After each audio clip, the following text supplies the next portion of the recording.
Sparrow here, ready for adventure on the seven seas. Hush, Walter! Did you see we're mourning the dead? What? What are you talking about? Davy Jones has been taken down. Oh. Maybe we finally beat the ink out of old Squidface? No. It means the dead float aimlessly through dark waters. Poor souls. I feel so sorry for them. So we're gonna fight them like those skeleton pirates? Grow up! Walter! What do you think this is, a Disney ride? Yes! No! No! This is Pirates of the Caribbean! Serious shit! There's the father of one of the main characters. He was hanged because he heard too much information. And there's a little boy. He was hanged because he helped some random pirates out. Jesus, we're hanging kids now too? We opened the movie with it, Walter! I thought we would open the movie with fighting the Kraken or something. No, he's dead too. Wow, this all seems very different from before. What are you talking about, Walter? This was all planned from the beginning! From the development of the ride to the green lighting of the first movie, everything was building up to Pirates of the Caribbean being the most dramatic thing ever made! So toughen up, Walter! It's a pirate's life for us. Oh, okay, I see what you're saying. It's about the cruelty of mankind. Aye. The slaughter of innocents. Aye. The death of children. Aye. The auctioning of women. Whoa, whoa, whoa, Mr. Psychopath over here. Walter, I thought I knew you. But I thought we were... Get out of here, man. I can't even look at you. Sheesh, just talk about hanging kids and he had to go and make it weird. What does he think we are, pirates or something? Oh, hey, there's Tamara's role this week before she got sick.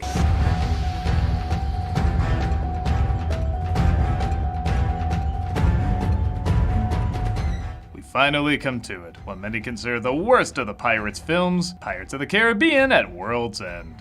Originally meant to end the Pirates trilogy, the film became the most expensive movie ever made at that point, and clocked in at 2 hours and 50 minutes. Not that the pirate movies have been particularly short, but the film suddenly decided it wanted to be heavy and serious, almost like it wanted to take that pirates changing back at the end of the first film and milk it for all it's worth. But that moment felt appropriately built up. This film started without a finished script, and brother does it show. So many things set up in the first film and even the second film are either dropped or drastically altered. This wouldn't be too bad if the movie still had some laughs, but because somebody decided we want to be Schindler's List for some reason, the film takes itself way too seriously. It was panned by critics, not particularly liked by audiences, and often serves as a punchline for unbearable sequels to sit through. So, is it as bad as all that? Yeah. But let's take a look at why. Because the Pirates films have always been about government control to abuse those in need. Okay, I think I got it. Wrong! This is Pirates of the Caribbean at World's End. There's that Disney logo that shows we're in for an enchanted hanging. Yeah, it doesn't even ease you into it. It dives right into its own self-important ass, with anyone who ever has been or ever helped pirates in the past being hanged, including civilians, women, and like mentioned before, even children. Don't worry, we'll get you a booster seat for your neck breaking. What the hell am I watching?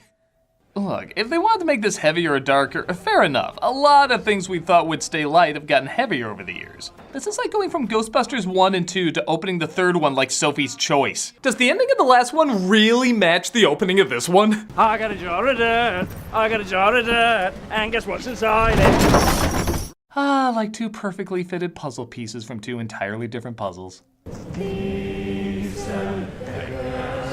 They start singing the pirate song, which is apparently what our new head villain, Beckett, was hoping for. Look at them all through the darkness I'm bringing. They're not sad at all. They're actually singing. Cut to Singapore, where we see Elizabeth and the resurrected Barbossa are trying to meet with one of the pirate lords. Your masters expected us, and an unexpected death had cast a slight pall on our meeting. Is she getting turned on? Yeah, many of the characters in this are quite different from the last film too. Like Elizabeth was always good at using her brains, and in between films she learned sword fighting from Will. Okay, cool. But in this one she acts like she was always a bloodthirsty pirate, and it makes no sense.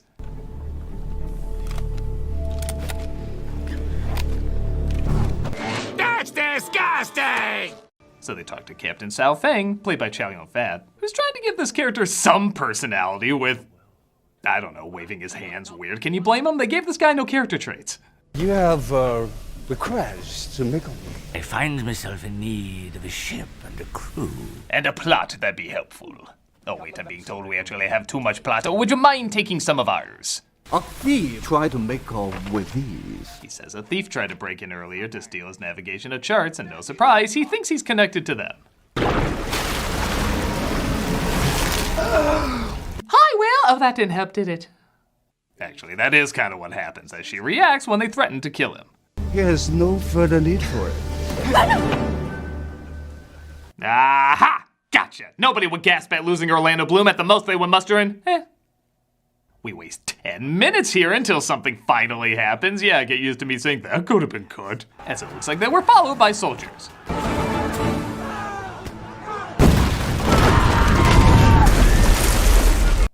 Was she an animatronic from the ride?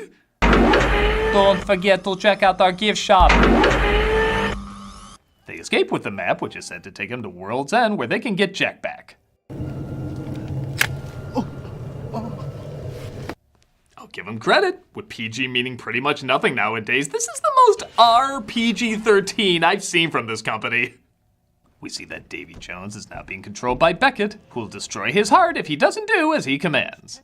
This is similar to Bane being second banana to someone else. If the villain they're working for isn't as interesting, it simply isn't fun. It's nothing personal, Jack.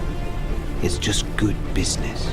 They really try to make Beckett the big bad guy in this, as he wants to destroy all pirates, and he's just not written or acted in that enjoyable a way. Maybe if he was a charming stuffed shirt like Belloc or Donovan, or even comically annoying like Joffrey or Prince John, I could get behind that. But I ironically end up hating this guy because he's not fun to hate. He's just boring.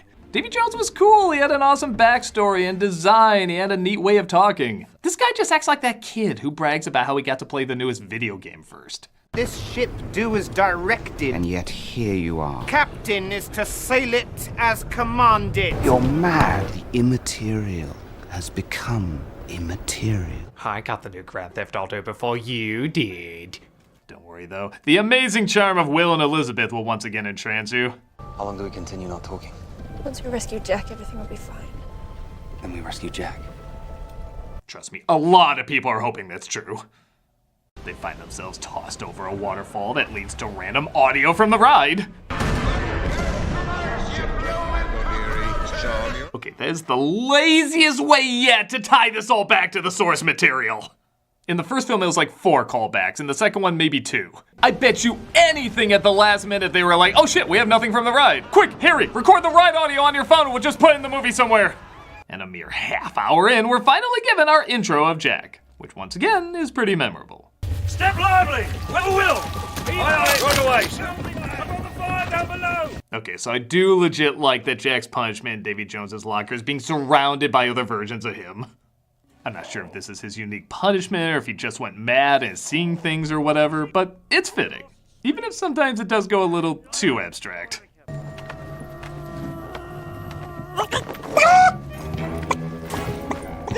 Yeah, why do I get the feeling the Gore Verbinski that directed this would have said yes to Jack's artificial nose in the first movie?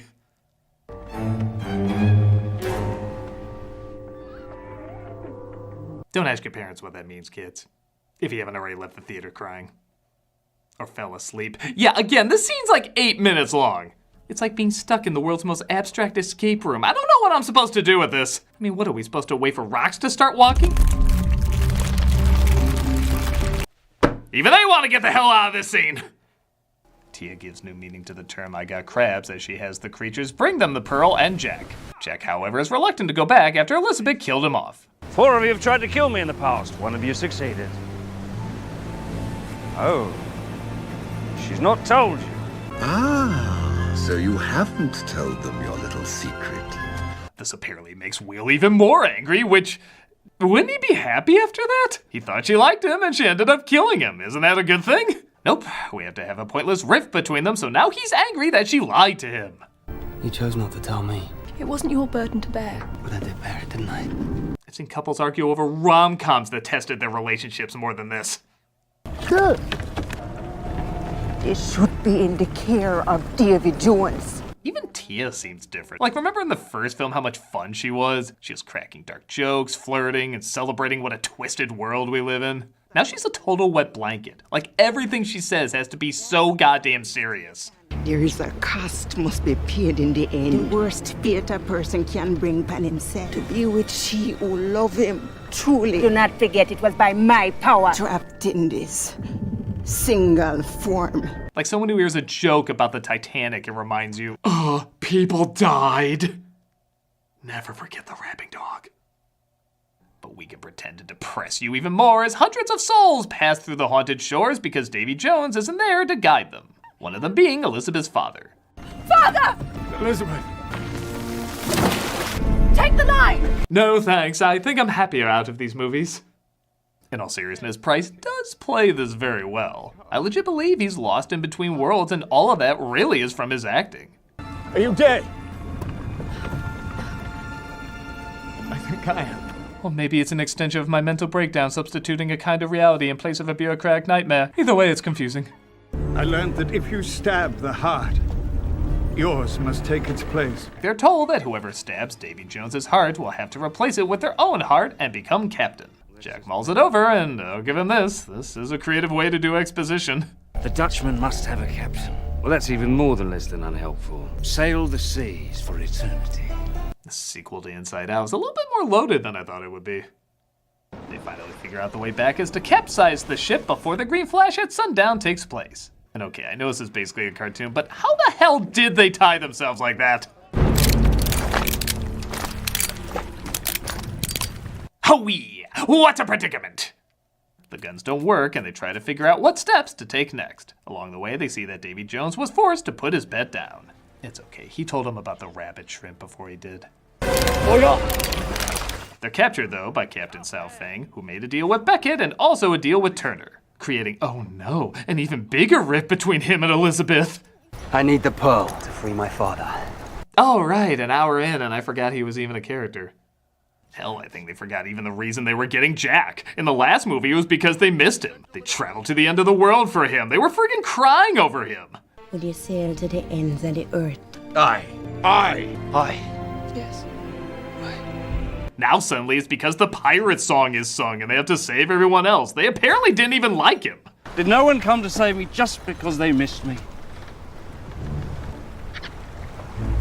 The monkey's the most consistent character in all the movies.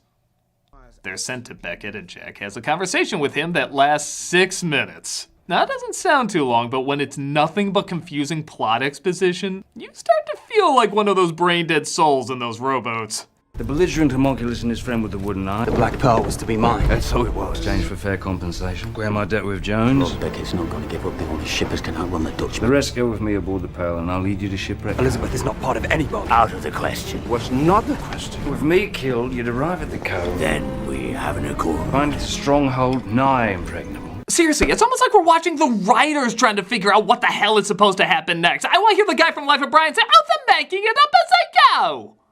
So like 5 deals are made, including one where Elizabeth basically gives herself to this captain because it'll piss off Will. Done. They are pirates. I have had more than enough experience dealing with pirates. Yeah, you got your priorities straight.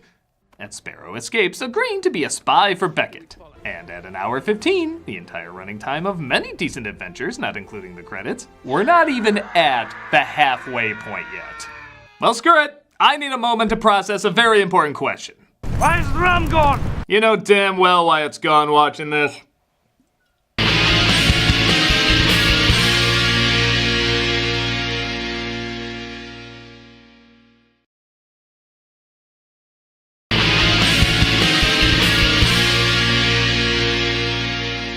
So Elizabeth is at the hands of Captain Sao Feng as he, for some reason, confuses her for the goddess Calypso. And you will be free, Calypso. Now, don't get me wrong, Calypso is in this movie and she's Tia, because of course she is. But what makes him think this random woman he stumbles across is her? And what do the brethren have? Calypso.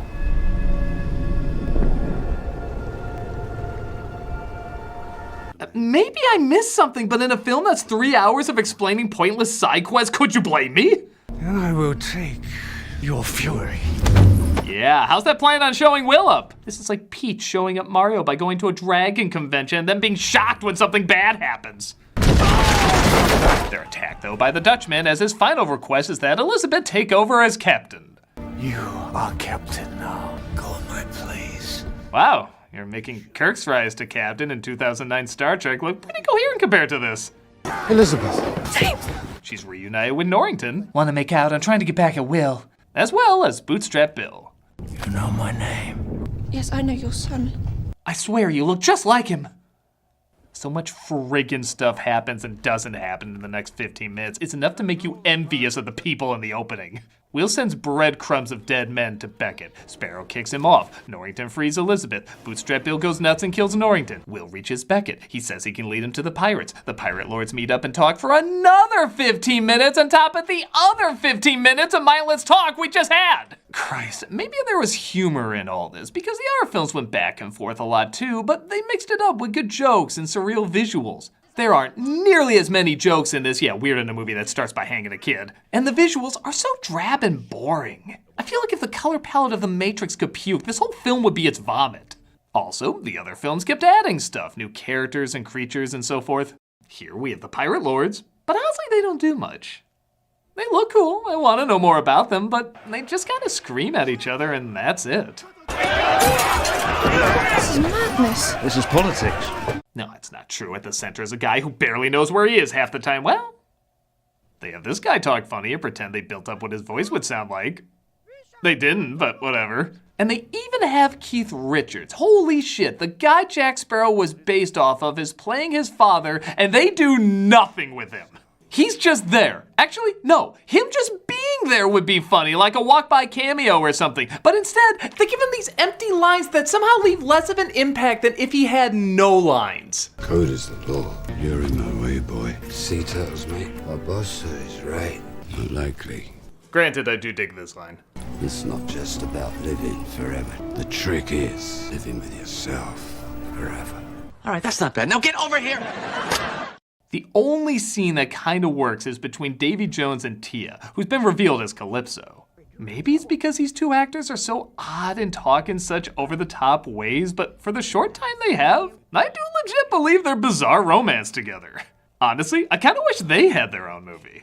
Would you love me if I was anything but what I am? My heart will always belong to you. Also, there is something funny about Bill Nighy finally being able to show his real face, and it's still covered in so much other shit you can't recognize him. I think Lorenzo Music showed his face more as Garfield than Nighy is Davy Jones. You be the cur that led these wolves to our door. This leads to, you guessed it, more people meeting up and just talking, as Beckett and the pirates make a switch between Jack and Will. Jones can't touch dry land for 10 years at a time, and as much as this movie is overwritten, goddammit, couldn't they show how they got Davy Jones in that bucket there? Did they carry him in the bucket? Did they put the bucket on land? He had to make a big jump into the bucket? Did he nudge the bucket with the weight of his feet to move it? This film needs more humor, and I would have laughed my ass off at this. Do you fear death? I think he fears a lot of things coming in the future.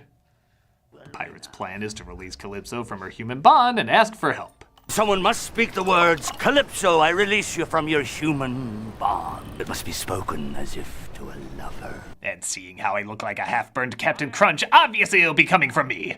You didn't say it right. But Wooden Eye Pirate says it the right way because he apparently had the hots for her? I don't know. This film focuses on stuff it doesn't need to and ignores all the stuff it shouldn't, causing her to grow in size. Honestly, a pretty decent effect. Calypso! We kneel before your giant cooch.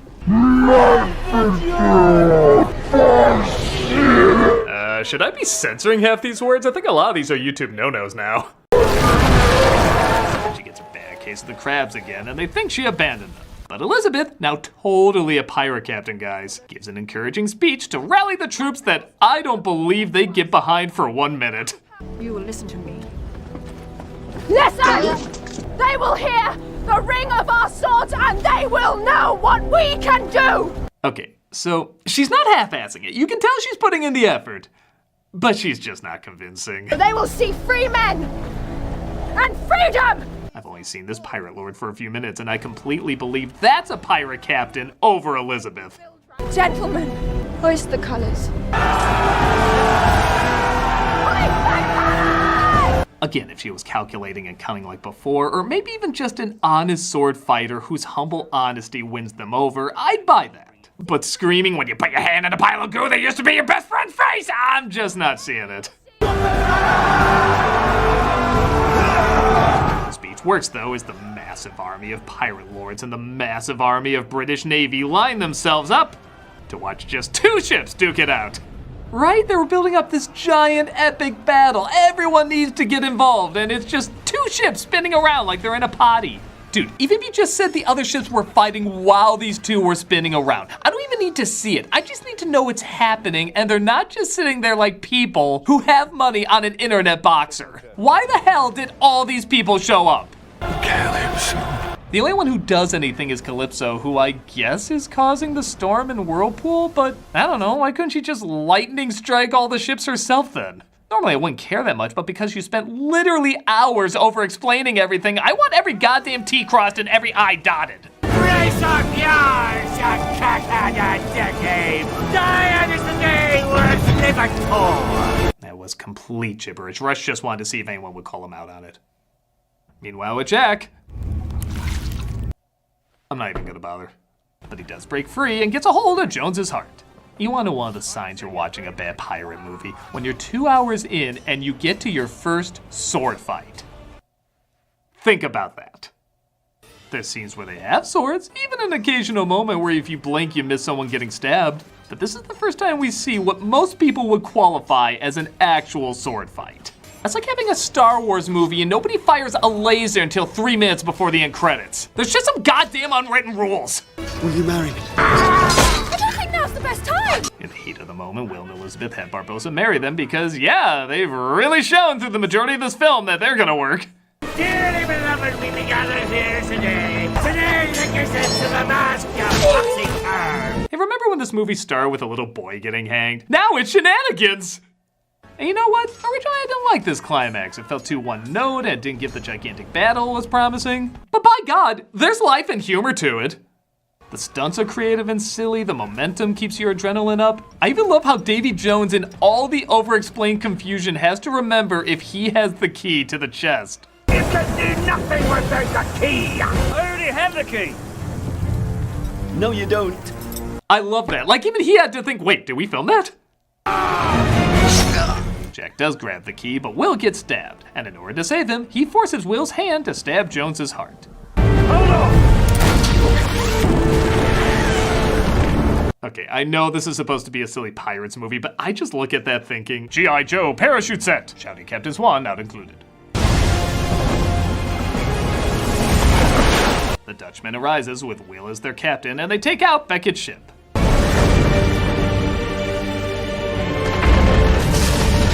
So while this death scene is a lot of fun and hilariously over the top, I'm sorry, it's way too cool a death for this character.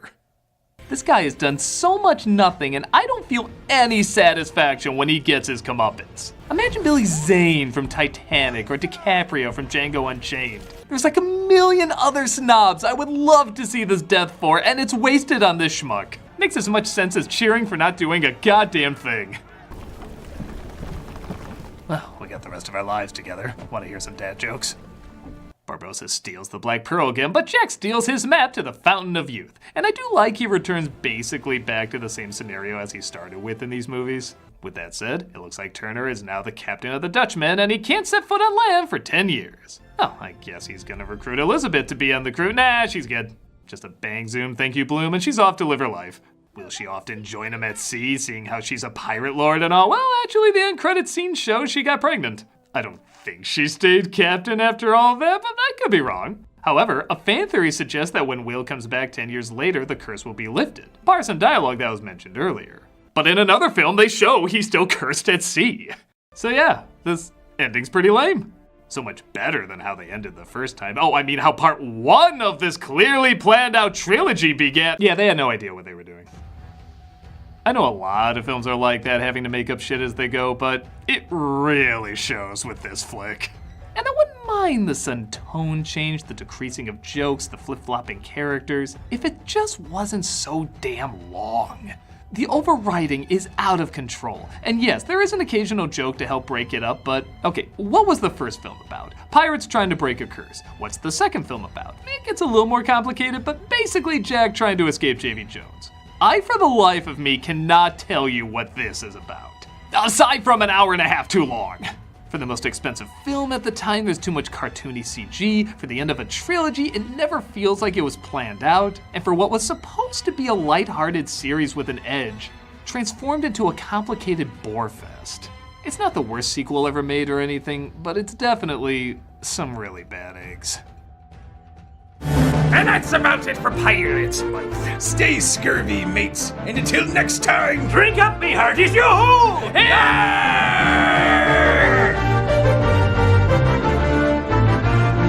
Wait, we still got like 2 more movies. What? Oh, that's right, they did make more. No, that can't be right. Let me see. Oh shit, they did make 2 more movies. They're the ones everyone forgets about. Whatever. Tamara will be playing my part then. What are they even called? There's one called Secret of the Ooze?